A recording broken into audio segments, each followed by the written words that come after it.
अच्छा, लेकिन इस मौसम के कारण ही मैं आपके बीच में आज उपस्थित हुई।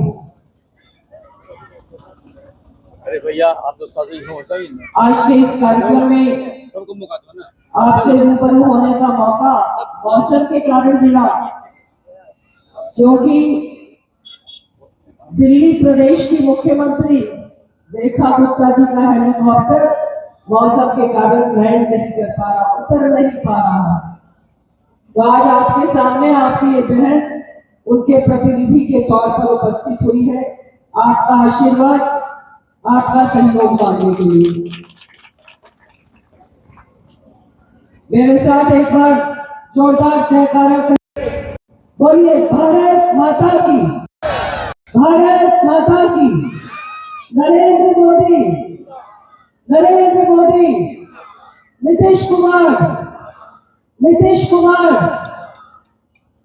आज के इस कार्यक्रम में हमारे बीच में इस क्षेत्र के प्रत्याशी, और जब मैं आज के मंच पर सुन रही थी कि बिहार में अगर कोई सबसे पिछड़ा विधानसभा हो, वो उस क्षेत्र के लिए एक नए सपने लेकर आपके बीच में उपस्थित हुए हैं। और जो उनका छाप है, मैंने कहा कि हेलीकॉप्टर उतर नहीं पाया, तो उनका छाप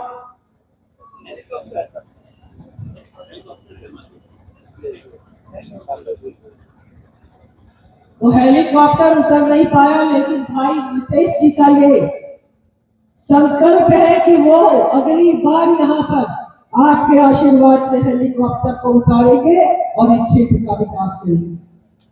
हेलीकॉप्टर याद रखिएगा, मैंने आपको कहा कि मैं आपके बीच में हेलीकॉप्टर नहीं उतरने के कारण आई हूँ, लेकिन अगली बार भाई नीतीश जी को इतना आशीर्वाद दीजिए कि वो हेलीकॉप्टर इस कस्बा की धरती पर उतरे और जो सबसे पीछे का विधानसभा है वो सबसे आगे खड़ा। मैं जब इस क्षेत्र के प्रत्याशी भाई नीतीश जी को मिली तो मुझे लगा कि इतना सीधा साधा आदमी जिसे राजनीति में कोई रुचि नहीं, लेकिन उनके जज्बे को मैं सलाम करती हूँ। समाज सेवा का ऐसा जज्बा उनमें है, वो चाहते हैं कि इस क्षेत्र का विकास हो, इस क्षेत्र के लिए कुछ करें। और जिसके मन में जज्बा होगा, जिसके मन में कुछ करने की ताकत होगी, वही आदमी क्षेत्र का विकास कर सकता है। इसलिए भाई नीतीश जी से मिलने के बाद और आज उनकी बात को सुनने के बाद मेरा विश्वास जगा है कि इस क्षेत्र में विकास बहुत तेजी से होगा। विकास इसलिए भी तेजी से होगा क्योंकि क्षेत्र के लिए देश के प्रधानमंत्री नरेंद्र मोदी जी लगातार काम कर रहे हैं।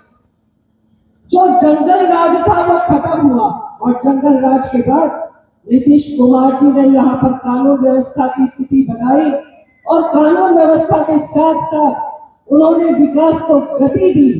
नरेंद्र मोदी जी वहां से ताकत देते हैं, नीतीश कुमार जी यहाँ पर शुरुआत करते हैं, और कस्बा क्षेत्र में भी भाई नीतीश जी इसको आगे बढ़ाने का काम करेंगे। आपने सबको अवसर दिया, बहुत अवसर दिया, लेकिन कभी कभी पिछला हिसाब किताब देखना चाहिए। वो पिछला हिसाब किताब इसलिए देखना चाहिए कि जो लोग घोषणा करते हैं कि बिहार के हर घर को नौकरी देंगे, थोड़ा थोड़ा मेरे को लगता है गणित कमजोर हो जाता है भाई लोगों का।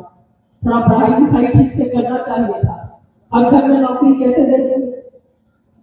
2,20,00,000 से ज्यादा घर, सब घर के लोगों को अगर नौकरी मिलेगा 4,000 रुपया भी हुआ, तो बिहार का जितना बजट है उससे दोगुना ज्यादा बजट हो जाता है। नौकरी कैसे मिलेगी? मेरे को इसलिए लगता है कि अपने यहाँ पर जंगल राज जो हम लोग कहते थे, और हम लोग बिहार को जब पहले सुनते थे तो बिहार एक बीमारू राज्य हुआ करता था, जहाँ के लोग अपनी रोजी रोटी के लिए दूसरे राज्यों का निर्माण करने जाते थे, दूसरे राज्यों का विकास करने जाते थे। आज लेकिन स्थितियां बदली है। देश के प्रधानमंत्री नरेंद्र मोदी ने शुरुआत करी है कि इस क्षेत्र के विकास के लिए, बिहार के विकास के लिए, और आप सुन रहे होंगे कि बिहार रफ्तार पकड़ चुका है। यह रफ्तार बढ़ानी है, और इस रफ्तार को बढ़ाने के लिए ही आज हम सब ने इस कस्बा क्षेत्र में हेलीकॉप्टर छाप पर भाई मुकेश जी को खड़ा किया। जो लोग हिसाब किताब नहीं कर पाते, जिन्होंने लगातार इस राज्य में शासन किया लेकिन लोगों को सुविधाएं नहीं दी, लोगों को सड़क नहीं मिली, शिक्षा नहीं मिली, नौकरी नहीं मिली। और एक तरफ हमारी एनडीए की सरकार है, नीतीश कुमार जी के आने के बाद लोगों को व्यवस्थाएं मिली। यहाँ पर अमृत भारत चला, यहाँ पर वंदे भारत चला, यहाँ पे नमो भारत चला और बिहार आज सबसे अग्रणी राज्यों में है। यहाँ की विकास स्तर बढ़ा है। पहले बिहार में एक व्यक्ति के ऊपर 7,000 रुपया हुआ करता था। नरेंद्र मोदी जी के आने के बाद 66,000 रुपया एक व्यक्ति को जीडीपी दर तय की गई है। ये बिहार है और बिहार में अगर विकास की रफ्तार बढ़ी है बंधुओं, तो ये रफ्तार रुकनी नहीं चाहिए। देश के प्रधान नरेंद्र मोदी जी ने शिक्षा के क्षेत्र में शुरुआत की।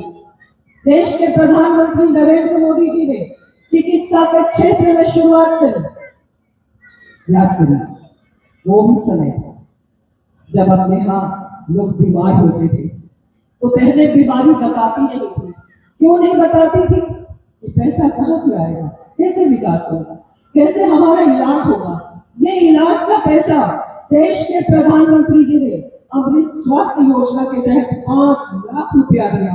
आज बिहार में इस स्वास्थ्य योजना में 5 लाख रुपए मिलता है। बीमारी छुपाने की जरूरत नहीं है, बीमारी का इलाज कराने की जरूरत है। बहनों को तो प्रधानमंत्री जी ने भर भर कर दिया 10 लाख रुपए, 10,000 रुपए, 10,000 रुपए के बाद 2 लाख रुपए बहनों को सशक्त बनाने के लिए देश के प्रधानमंत्री नरेंद्र मोदी जी ने शुरुआत करी। और काम आगे किसने बढ़ाया? नीतीश कुमार जी ने। और नीतीश कुमार जी अगर इस काम को आगे बढ़ा रहे हैं तो आपका आशीर्वाद चाहिए, आपका सहयोग चाहिए भाई नीतीश जी को। कहा जाता है बिहार में कि अगर बहन कुछ मांग ले और बिटिया कुछ मांग ले तो उसको खाली नहीं भेजती। अगर बहन मांग ले तब तो देते ही है और बिटिया मांग ले तो देते ही है। आज आप मानिए कि आपकी ये बहन, आपकी ये बिटिया आपके बीच में अपने भाई नितेश सिंह के लिए आपका आशीर्वाद मांगने के लिए आई है। और आप जरूर ये आशीर्वाद आने वाले 11 तारीख को हेलीकॉप्टर छाप पर देकर इस क्षेत्र के विकास के लिए एक नई गाथा लिखेंगे। आज मैं यही अनुरोध करने आपके बीच में उपस्थित हुई हूँ।